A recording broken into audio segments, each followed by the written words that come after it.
Bonjour à toutes et à tous et soyez la bienvenue dans votre MOOC séminaire de recherche. La recherche de l'information ou bien des ressources documentaires. Un bon mémoire repose toujours sur un bagage littéraire fiable et pertinent. Avant de passer à la rédaction, il faut tout d'abord chercher des informations. L'objectif ici est de trouver assez d'informations qui décrivent le statut de votre thématique dans la littérature et des résultats des articles scientifiques qui ont abordé le même sujet avant vous. C'est ce qu'on appelle les ressources bibliographiques. Ces ressources vont vous permettre de connaître mieux votre sujet ainsi que renforcer la validité et la pertinence de votre projet de mémoire. Les résultats de vos recherches, soit sur Internet ou bien dans une bibliothèque, peuvent être inclus dans deux cases, la bibliographie et la table de référence. Ces deux parties doivent être présentes à la fin de votre mémoire.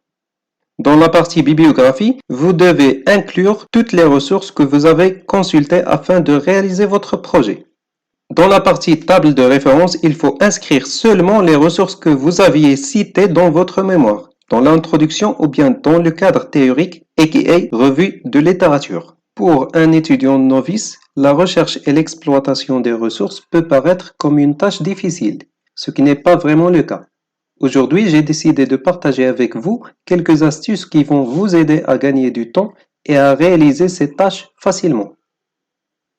La première astuce, il faut toujours inscrire vos ressources, soit dans un carnet bloc-notes pour les ressources papier ou bien dans un dossier que vous êtes censé créer dans la barre de faveur de votre navigateur.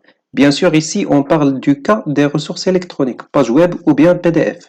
Vous pouvez également avoir recours à un logiciel spécialisé dans la gestion des références, par exemple Zotero, Evernote, Mendeley et Citavi.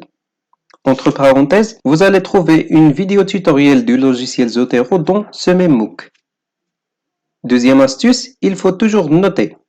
Inscrire des notes pendant la lecture des ressources. Souvenez-vous que l'objectif n'est pas de réciter la littérature bêtement, mais de la citer en mettant votre esprit de synthèse dedans. Inscrire des notes peut être fait de façon électronique dans vos PDF. Presque tous les logiciels éditeurs de texte offrent cette possibilité. Troisième astuce, il faut toujours suivre un plan. Les références peuvent être nombreuses et peuvent vous guider vers des orientations qui risquent parfois d'être infinies. Et par la suite, vous risquez de gaspiller beaucoup de temps nécessaire juste en cherchant des ressources et en les lisant.